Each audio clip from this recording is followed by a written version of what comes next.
Have you ever noticed this? Your day is over. You lie down to rest, but your mind refuses to slow down. Thoughts replay. Conversations repeat. Future scenarios appear again and again. You are tired, yet your mind is busy. This is not intelligence. This is not awareness. This is overthinking. And here's something important most people never hear. Overthinking is not a habit.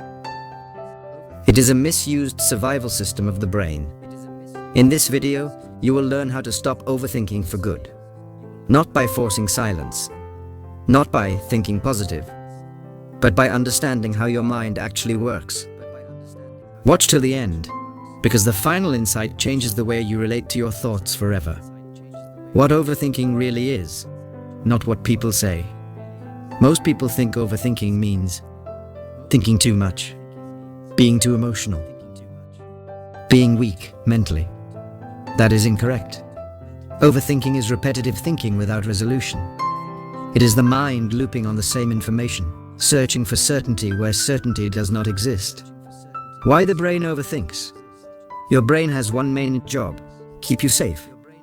To do that, it predicts outcomes, reviews past experiences, searches for potential problems. Overthinking begins when this system runs without boundaries. Overthinking is a loop and not a thought. A normal thought moves forward. Overthinking circles, repeats, never lands. It feels active, but it produces no clarity. Why smart people overthink more? Overthinking is common among intelligent people, creative thinkers, highly aware individuals, because their minds are good at making connections, imagining possibilities. Without control, this strength turns into noise. The difference between thinking and overthinking. Healthy thinking leads to decisions, ends with action. Overthinking avoids decisions, delays action. One creates movement, the other creates mental paralysis. Why overthinking feels so real? Overthinking feels urgent. Your brain treats thoughts as if they are events. But thoughts are mental simulations, not reality. The brain often cannot tell the difference. The brain does not distinguish imagination from experience. When you imagine something repeatedly, the same neural circuits activate. Emotional responses increase. This is why overthinking feels exhausting. Why trying to stop thinking fails? Many people try to shut off thoughts. This backfires. Why? Because the brain interprets resistance as importance. The more you fight a thought, the more attention it receives. Attention is the fuel of thoughts. Thoughts grow where attention goes. If you feed a thought with attention, it stays. If you remove attention, it fades naturally. Why distraction does not solve overthinking? Temporary distraction pauses overthinking, but it does not retrain the brain. Once distraction ends, the loop returns. True change requires awareness, not escape. Overthinking is linked to uncertainty and tolerance. Your brain wants certainty. Overthinking is the mind's attempt to predict everything, control outcomes. But life contains uncertainty. When the brain refuses to accept uncertainty, overthinking increases. Control versus clarity. Overthinking seeks control. Clarity comes from acceptance. The moment you accept, I don't need all answers right now, the mind begins to relax. Why nighttime overthinking is stronger? At night, external stimulation decreases. Mental noise becomes louder. The brain fills silence with thoughts. This is not danger. It is unprocessed mental energy. Why overthinking drains energy? Every loop uses attention, emotional resources, cognitive energy, but produces no resolution.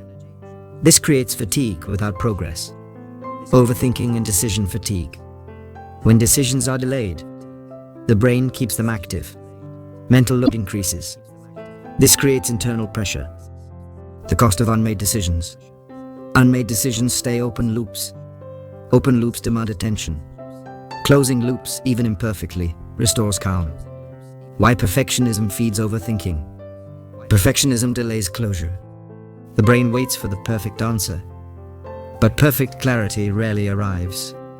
Progress requires good enough decisions. Overthinking and self-identity. Many people unconsciously identify as deep thinkers, analyzers, careful planners. Identity reinforces behavior. If you see overthinking as who you are, it becomes harder to change. Shifting identity gently. Instead of saying, "I overthink a lot," say, "I'm learning how clearly." Identity shifts behavior. Why emotions stick to thoughts. Thoughts connected to emotion last longer, repeat more. Emotion tells the brain, "This matters." Separating thought from emotion. A powerful skill. Notice the emotion. Observe the thought without merging them. This creates mental space. Awareness is the beginning of control. You don't control thoughts by force. You control them by noticing them. Awareness weakens unconscious loops. The observer position. When you say, "I notice my mind repeating this thought," you shift from being inside the thought to observing it. This reduces intensity immediately. Why labeling thoughts helps. Simple labels. Planning thought. Worry thought. Replay thought. Labeling creates distance. Distance creates calm. Overthinking is not your enemy. Overthinking is misdirected intelligence. When redirected correctly, it becomes strategic thinking, creativity, insight. The goal is guidance, not suppression. Why action reduces overthinking. Action grounds the mind in reality. Even small action breaks loops, creates feedback. Clarity comes after action, not before. Micro actions matter. You don't need big steps. Small steps tell the brain, "We are moving forward." Movement quiets the mind. The role of body in overthinking. Overthinking lives in the mind but is influenced by the body. Physical stillness with mental tension amplifies thinking. Gentle movement releases it.